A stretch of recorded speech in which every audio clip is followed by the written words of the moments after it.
Moonlight drowns out all but the brightest stars. The program you are about to hear is fiction, science fiction. We make no guarantees, however, how long it will remain fiction, fiction, fiction.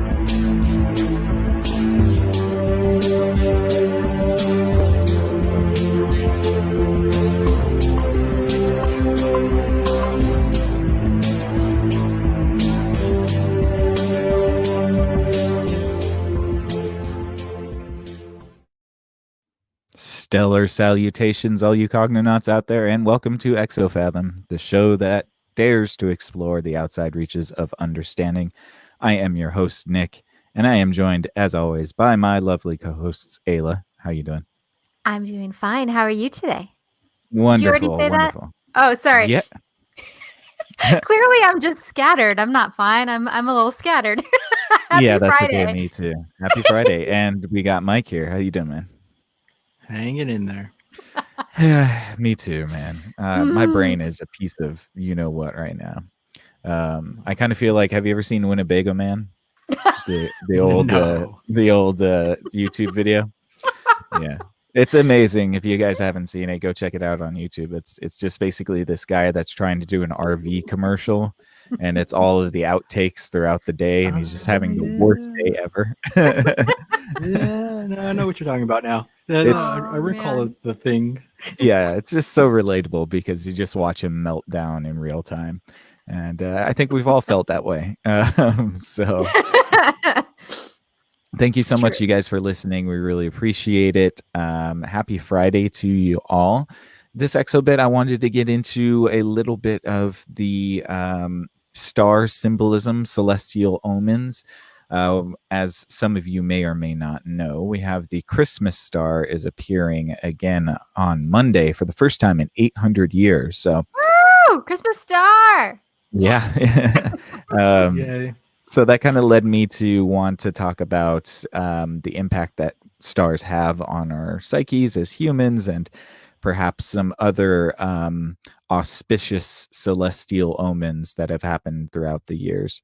But before I get into the whole meat and potatoes of this presentation here, I wanted to ask you guys, if you were a celestial body, what celestial body would you be?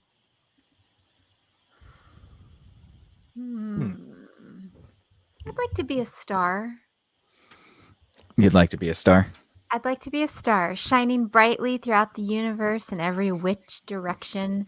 Not to imply anything given the gaseous nature of stars. I am a lady, but I do like the concept of a star. I don't think anybody was going there. So. Well, no, it's a luminous ball of gas. How could you not go there? This makes my answer so much more awkward. What about you, Mike? I was going to say a black hole. Yeah, did not anticipate this being any sort of entendre at all. Well, what's funny is when you said black hole, I instantly pictured a giant nostril, Mm. which I'm sure isn't what most people probably pictured, but that's where my mind just went right now. And I It's thought quite that was innocent. kind of funny. Yeah, it is. Quite innocent of you. If the nostril's on Charlie Sheen, then I think it's probably accurate. Oh. Ah, Dang. bazing. Tiger's Yeah. blood. Winning.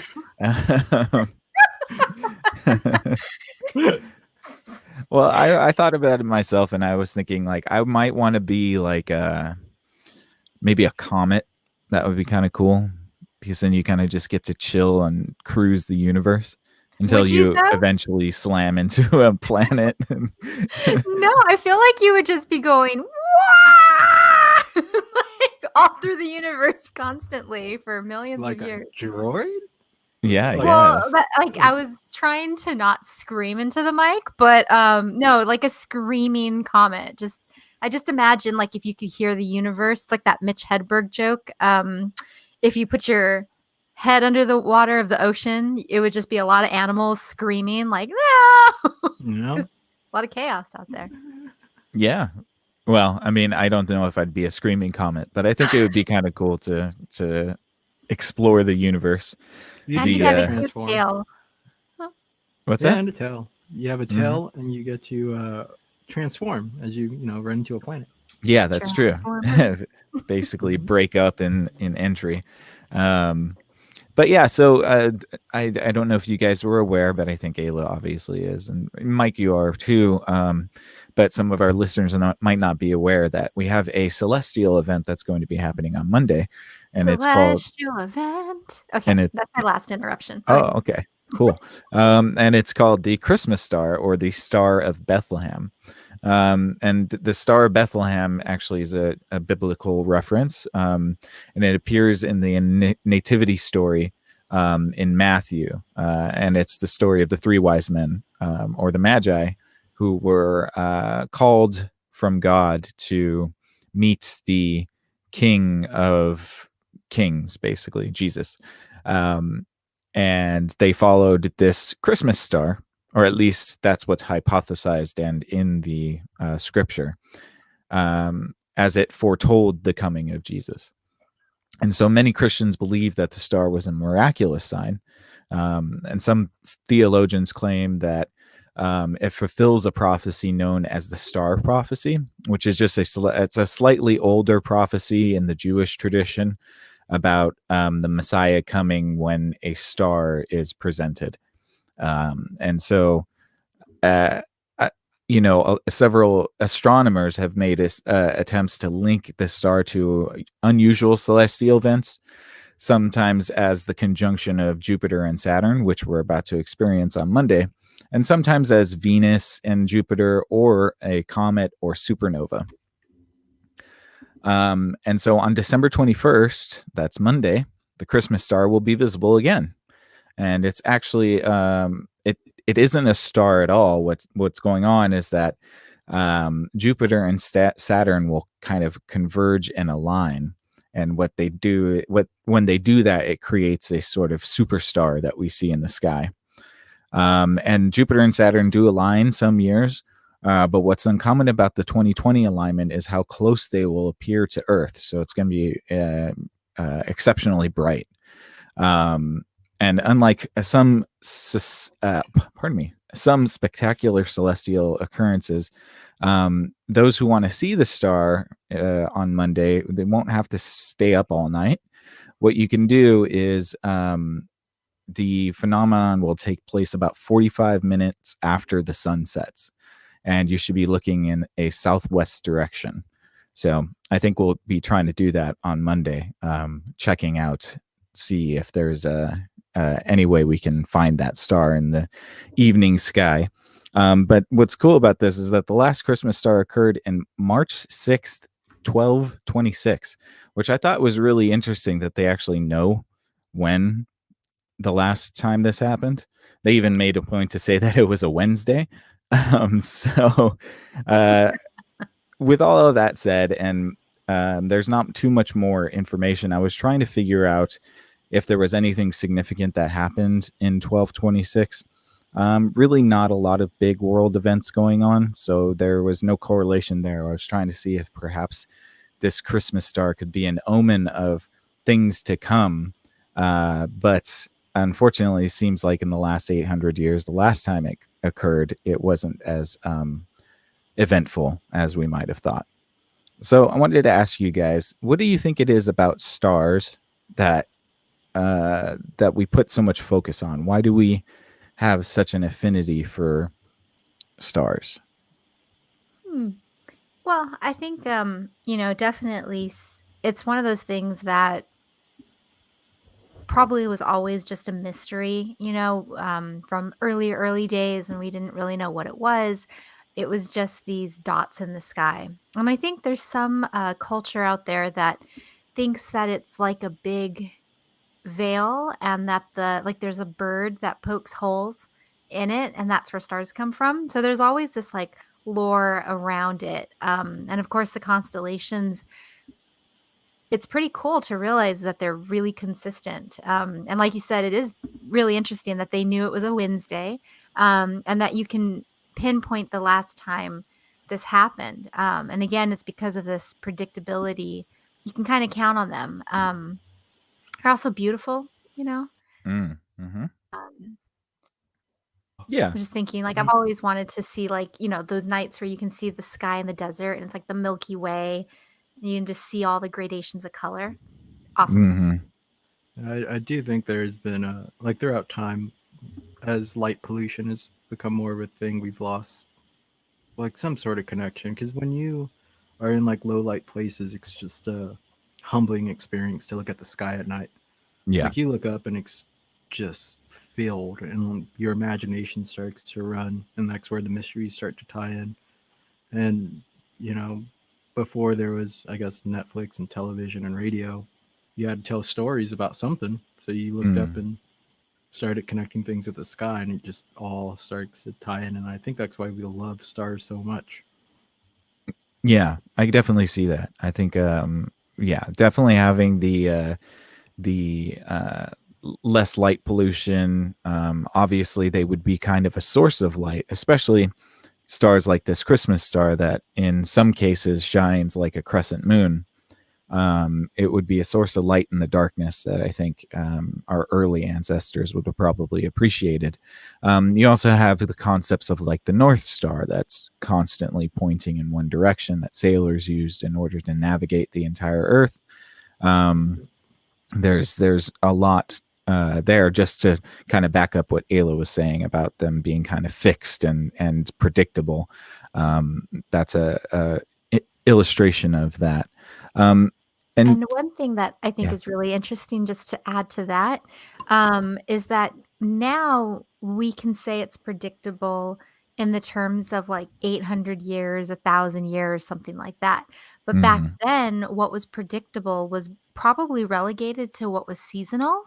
Mhm. And so I think that these celestial events that are more rare, they end up becoming much more of a punctuation. In Right. fact, I just saw this video of the eclipse being viewed. I forget where it was, what part of the world, but you have the sun, and all of a sudden there's like this. It's almost like someone turned the light down, this dimming effect. Then it gets really bright, then it Mhm. gets dark again, then really, really bright, and then eclipse.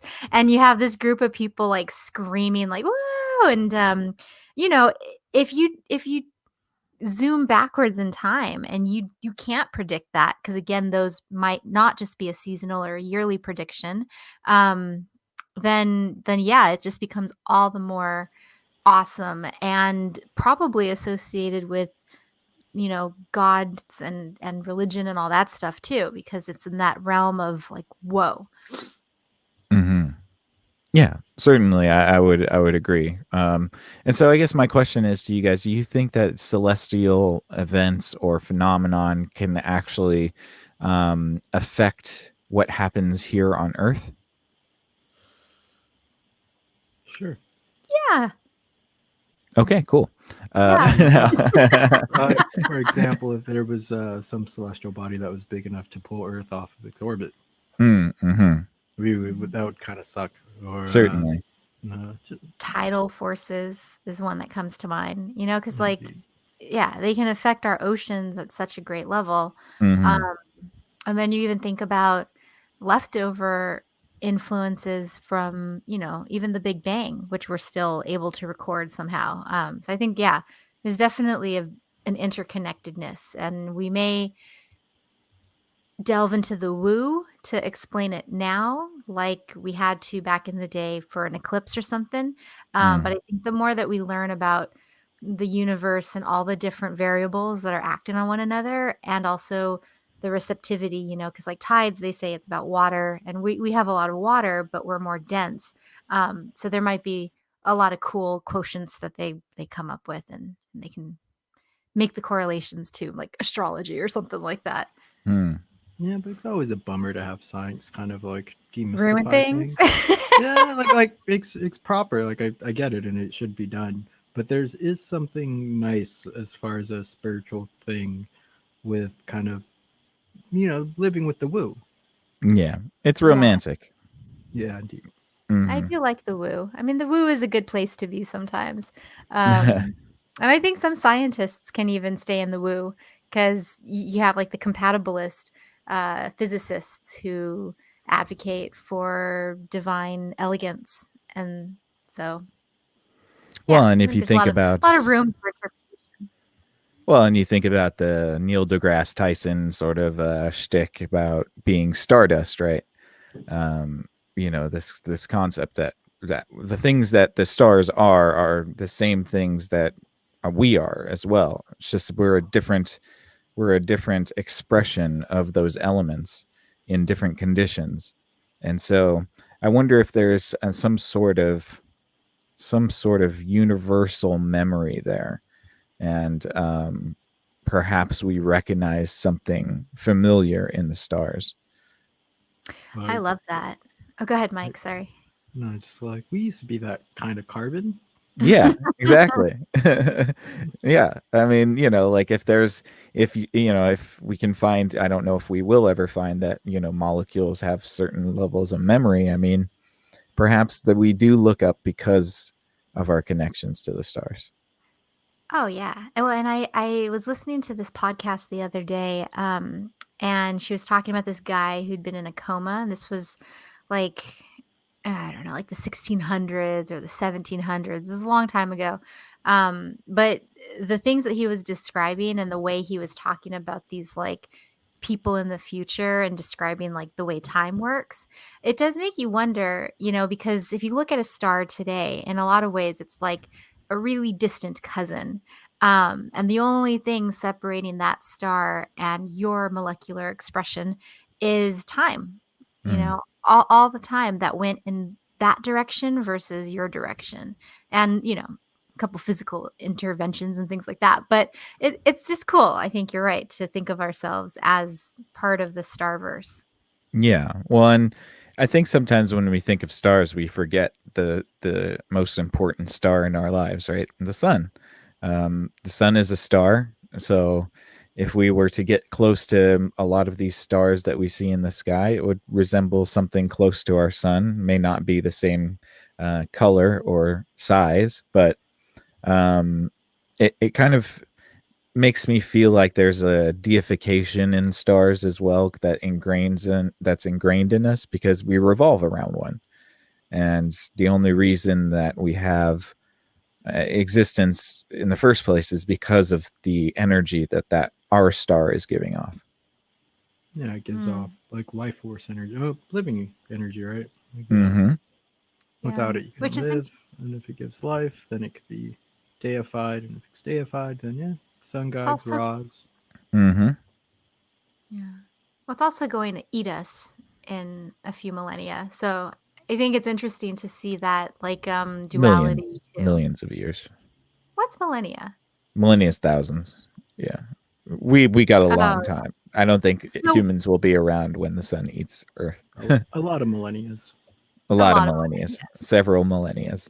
Still true. No, just kidding. Yes, yes, absolutely. But Um, it's yeah, interesting because yeah, like I said, it can give life, but it can also eventually consume you. And so yeah, to have star symbolism, but over something that's so far away and eventually would lead to your demise, it's like just interesting. yeah, Maybe that's like the creator's experiment, though, right? Like we created a sentient life that's intelligent. Now, can it get off of that planet towards another star before we eat mm, it? And then if we yeah, eat it, then we got to start all over because the experiment failed. I'd yeah. hope not, We're just but maybe. we're just the little white dots in Pac-Man, Pretty much. waiting for Pac-Man to eat us up. Oh Um, man, waiting well, to yeah, join and the World Galactic Federation, as it were. yeah. No. One, and we're going to get into a little bit of star symbolism, but I wanted to mention off the top the sort of deification of stars, and that's uh, labeled as astrolatry, which is the worship of stars and the heavenly bodies, and basically giving a sort of a deity to the star or to personify the star in some way. Um, and so that makes me think that like if you're able to escape our current star system and you go to another star system, are you because I okay, I want to I'll say this because I think um it's hard for me to pull all of this together at once, but the concept of deifying a star started with our own star, right? Then we realized that there are more stars out there. And so our concepts of deities got bigger than just the solar system, because we realized there was something outside of the solar system. So like God had to be outside of the solar system, couldn't be in it. So to me, it seems like each star is kind of its own mini deity in a way. And so I wonder if that were to be true, if you were to visit another star system, would there be some sort of culture that worships their own sort of solar deity? You mean if you meet them at a time when they haven't figured out there's other stars? Yeah, absolutely. Or even if they're, even if they do understand that there are other stars, the intimacy that we have with our own sun, you got to imagine that that would be a similar sentiment in a star system that inhabits life. That's a really cool question. I would think so, because the sun gods are a projection of civilizations, right? Like in each civilization will have a projection towards this big ball of fire in the sky. So it makes sense that if you move star systems, that the culture itself would change. Maybe there might be some core components, like there might be a thing of sacrifice, or there might be a thing of festivals, like a grand eating, whatever that eating looks like. By eating, I mean somehow consuming energy in one form to change it into another, and your vessel as a body does stuff. Right. So there might be things that might have like the same base, as we're all sort of sentient beings within a larger multiverse, but I can see the culture, the individual cultures be different, and not on a planetary scale, maybe even as small as a city state. If we're talking about civilizations that are early in their development, I guess. Or maybe, who knows, maybe city states work better for them. So, and it would be interesting too, because I mean, I would think that that solar deity would have its own set of personalities and its own set of idiosyncrasies, kind of like ours do. And it would be interesting to see if there are any sort of parallels to them.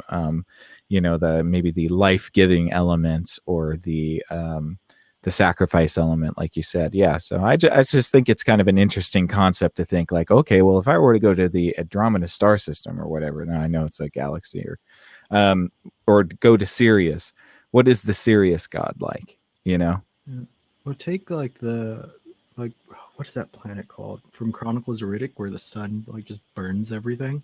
Oh yeah, I don't know what the planet is, but very good movie reference. Yeah, so look at where the sun just burns everything. I wonder what, like, that culture that seemed to fear the sun, so it'd be like a very vengeful type god, and it Definitely would perform their rituals in a different way, if they could even have them. Yeah, absolutely. Yeah, these are questions that if we're going to be traveling outside of our solar system, that I want to know for sure. I found out the name of that planet, by the way. Which one? Oh, it's called Crematoria. Nice. Very apt. Oh, so then you have like a whole like death-based religion. That says on the nose as unobtainium or whatever it is. That exactly. But they keep trying to obtain it. Yeah. I think that there's something to be said for a new classification of words. So you know how you have like homonyms and synonyms and other groups of words. I think that we need a word to describe words that are created by the thing that it's describing. So crematorium or crematoria and unobtainium, but also like pets. Have you ever just thought about how weird the word pets is? Because your pet is your pet because you pet it. And I always thought we needed a classification of words. I tend to call them emotional support animals, not so much animal companions. Work. Right. Pet just seems patronizing, like you're looking down on your thing that you pet. Yeah. Well, whatever it is, it belongs in a classification of words, but that's for another exobit. I promise that one's coming. Spotonyms? I don't know. All right. Well, I'm going to rein us back in here. Get back into the star symbolism, because I did want to bring this up Yeah, I did really want to bring this up. You guys are interrupty today, man. Um, It's true. I wanted to bring this up, and then I wanted to bring up a couple of events that took place throughout history that were celestial sort of omens. So I'll try to shoot through this as quickly as possible. But stars have often been seen as magical and mysterious. Some stars were given the names of deities of the ancient world, and the very motif of a star has often been used as a metaphor for something that is higher, beautiful, and enlightening. Now, I have a couple examples of star symbolism here. We have the Star of Bethlehem, which we briefly talked about with the Christmas star, which is considered a divine sign from God, leading the Magi to Jesus. You also have the Star of David, which is within the Hebrew tradition. And it's a six-pointed star, which is formed by two equal triangles. It is the powerful shield or armor of King David, but it is also known as the Seal of Solomon. But the true roots of the star are actually found in Hinduism. Each angle of the star has a different symbol, and then they represent Brahma, the creator, Vishnu, the preserver, and Shiva, the destroyer.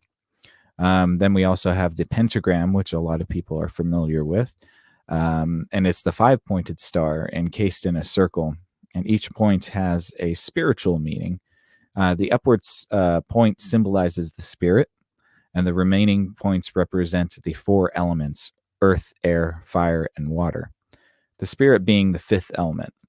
And the star's spiritual meaning as a pentagram is all about connection. It represents the connection between our spirit and all the elements of this world.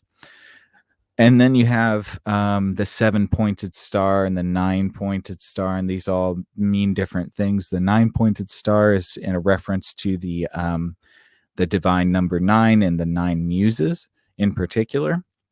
And then you have the seven-pointed star, which is taken as it's called the Elven star, and it represents the 7 days of the week, basically the divine number 7. And then you have symbols like shooting stars, and this is where I wanted to get into some of the omens, because a lot of celestial omens of the past have been sightings of meteors or comets or solar eclipses.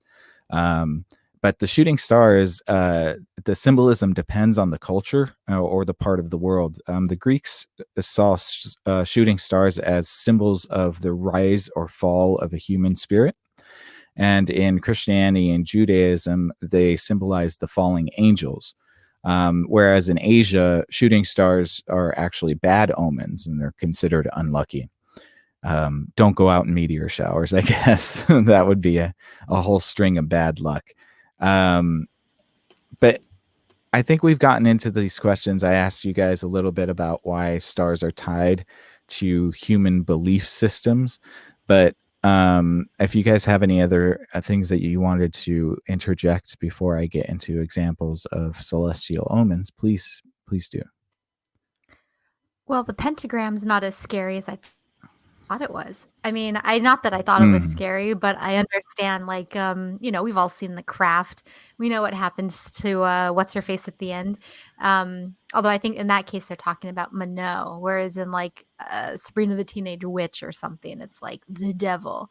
But yeah, that's not as like freaky as you would think. In fact, it reminds me of the movie The Fifth Element.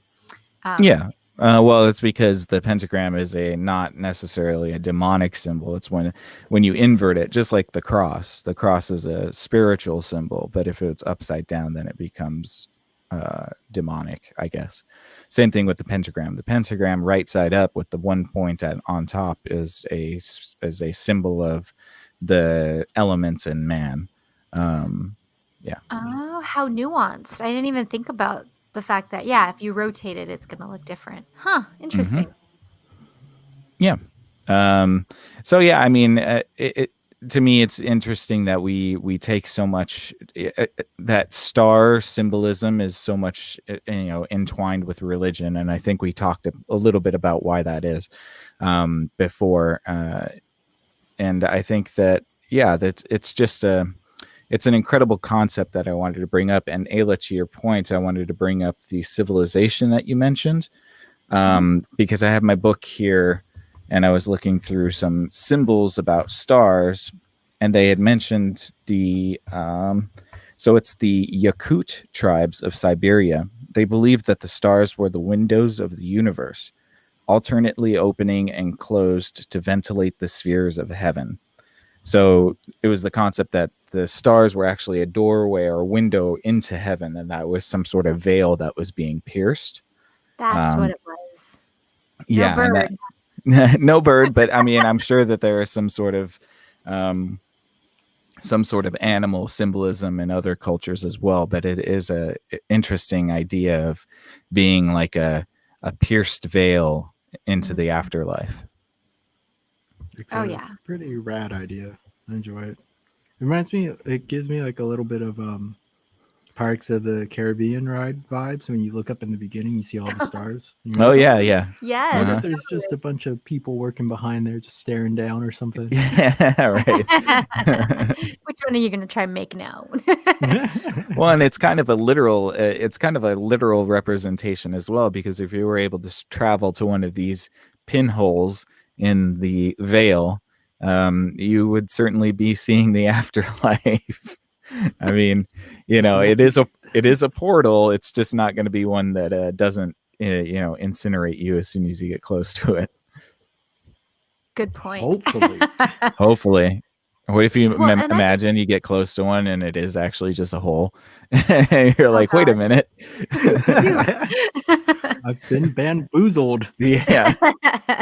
Well, what I also just on the star symbolism, I do think it's interesting that okay, so like if you have artists and you say, hey, I want you to draw this apple, you're going to get a lot of different types of apples, especially if one artist is doing abstract, one is doing realism and such and such. But so in this case, every instance of a star, you have this little like pointed, it's like got 5 points or 6 points, maybe 2 points, which is interesting because if you were to ask me to draw a star, like, would I draw it that way? I don't know, but we've been doing it like this is what we think of a star. Like this is how we represent it as like a common little icon. It's a circle with radiant spikes, Yeah, which I mean it's apt, but at the same time, like for me, I would probably draw like a black background and put a white dot. Like I wouldn't even get nuanced as the sparkle, which is weird because I have astigmatism, so it's even more pronounced at night. It makes me wonder slightly though, if those like pins through the veil or pinholes through the veil, or like camera obscures for gogs or whatever's on the other side, do the number of points change how much light? Like, does it change how much they can observe or what they observe? Yeah, I don't know. I mean, I would think that that's possible. I mean, it seems to me in my reading about the symbolism is that there's thousands of variations of star symbols and they all kind of mean different things, and it definitely depends on how many points they have, and that kind of harkens back to like ancient gematria and the sort of Hebrew lettered language, numbered language sort of thing. They placed a lot of emphasis on numbers and the symbolism of numbers, and I think that we kind of correlate something with the number of points. Definitely correlates to the not just the philosophy behind it, but its impact and perhaps its abilities for use in some sort of, I don't know, magical system. I see. And so we know that information can be transmitted on light, on photons. So if you have a certain amount of points, get a certain amount of light through, you have a receiving, a capturing system that has astigmatism and can have more light into their eyes. Does that change? Like, can stars send information that way and we pick it up as this wonderment, as this?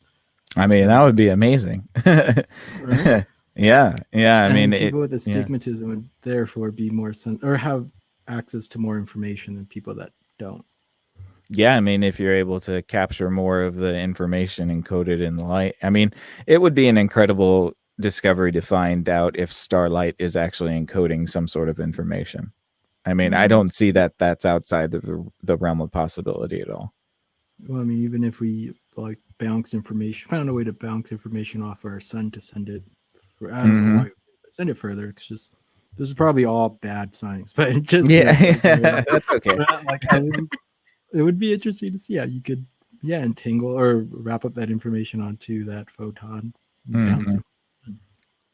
Yeah, and See, who's to say that somebody already hasn't done that, and that we're, like you said, we're receiving information from this light. You know, mm. Yeah, and well, and it's funny to think about like bad science because ultimately good science is going to help answer the questions that bad scientific thinking might, hold up sometimes you for a gotta while. get through the stupid questions or answers to get to the good Yeah. questions or answers. Yeah, Oh yeah. that's true. And it's like when you start thinking about the peculiarities that are out there, and how we're like bending light in order to observe things better, then it does make you wonder, yeah, if light's super up close like our sun, maybe we're too close to see the message. And then if it's far away, we're too far away to see the message. But somehow there's a way to kind of like get through the static and have a clear picture of what's being communicated. Could be Mm. could be pretty cool. That sounds like a pretty suboptimal layer of communication. I got some lossy shit Yeah, happening. Or something. need Oh multiple lenses in order to in order to refine the light beam. right, but think Into the about right like a message. projector though, right? Like a projector, No? you can go fuzzy, clear, and then fuzzy. So there's always an air of fuzziness before you get that crisp image, which Or I kind of like as a fun analogy. like the tracking on a VCR. A Mm-hmm. what? No, I'm just kidding. I was gonna say, oh, that is A definitely telling. VCR. Goodness, my All brother was right, so I good have at. a Yes, we should get back on track. I have a couple of celestial omens to share with you guys, and then we have got one more question, and we'll wrap it up. Okay. Um, so I wanted to get some examples of celestial omens aside from things like the Christmas star or comets. And it seems as though eclipses were another huge thing. Obviously, they still are, and like Ayla, you were mentioning, we just had one recently. But one that I found was pretty interesting. So in April of 1453, the Ottoman Sultan Mehmed II laid siege to Constantinople, the capital of the ailing Byzantine Empire. The Ottomans' forces vastly outnumbered the Byzantines and brought to bear a large naval armada, more than 100,000 troops, and a cannon that fired stones weighing more than half a ton. On May 22nd of 1453, when the moon rose, it was in eclipse. That the moon rose in its crescent phase, it was the symbol of Islam and was seen as a sign of doom in the city. Constantinople fell 1 week later. Um, so I just wanted to bring that up because as I had asked you guys before, how celestial bodies kind of influence what goes on Earth. We were very sort of literal and physical with that, but there's also this sort of psychological thing that happens with humans that interpret the celestial bodies. And so the Ottomans were able to get sort of a second wind on the siege when they saw the crescent moon rise because of the solar eclipse, because it's a symbol of their religion. Yeah, whenever you're fighting a war, it helps to have God on your side. That's for sure. Yeah, absolutely. But what was I lost my. Oh, I wonder how much of it is a self-fulfilling prophecy.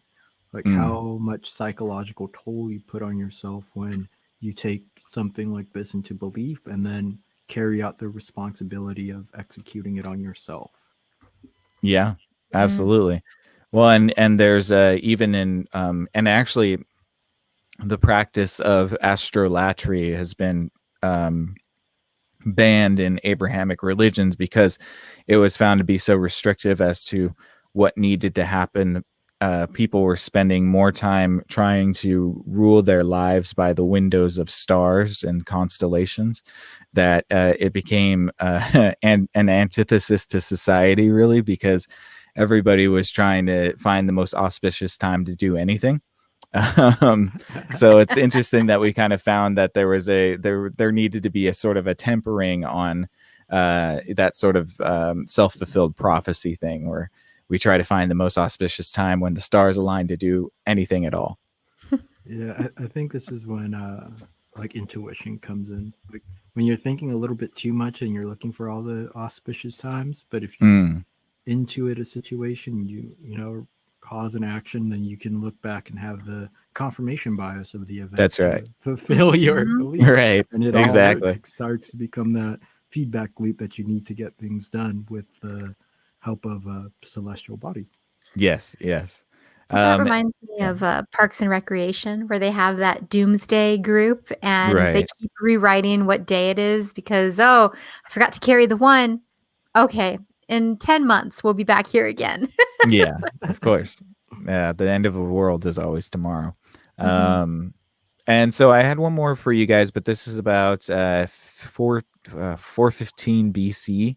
And it's the Athenians were actually sent a huge expedition to Sicily in order to aid its ally, the city of Segesta, against its enemies, most notably the city of Syracuse. Um, the which the Athenians could feared could come to the aid of its enemy Sparta. So, despite some of the earlier victories, the Athenians were unable to overcome the Syracusans' advantage in cavalry. By 413, Sparta had come to the aid of Syracuse, and the only choice for the Athenians was to leave the island. However, just as they were about to depart on August 28th, 413, a lunar eclipse happened.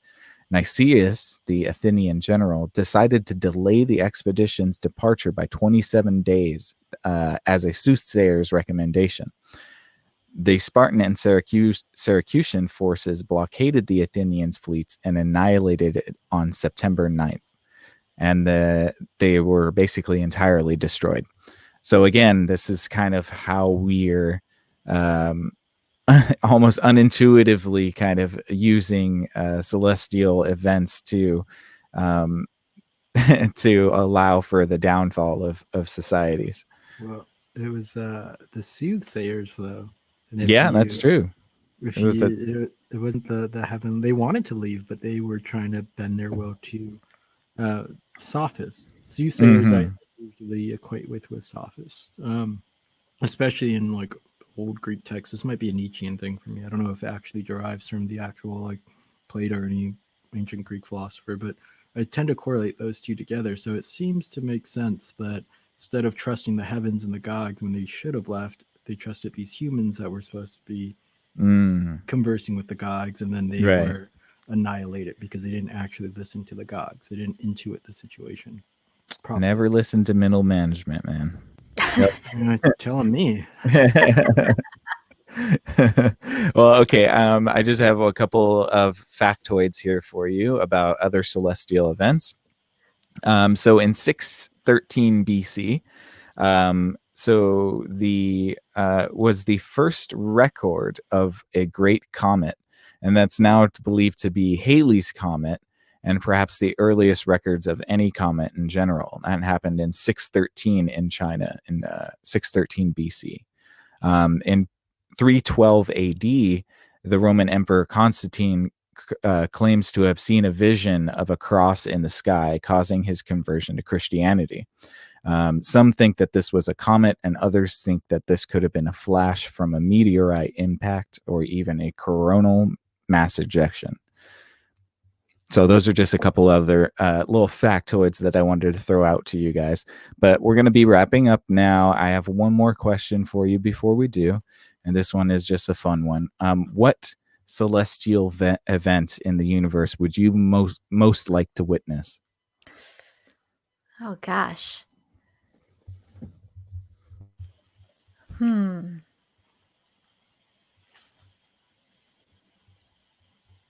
I'll let Ayla take this first. Oh gosh.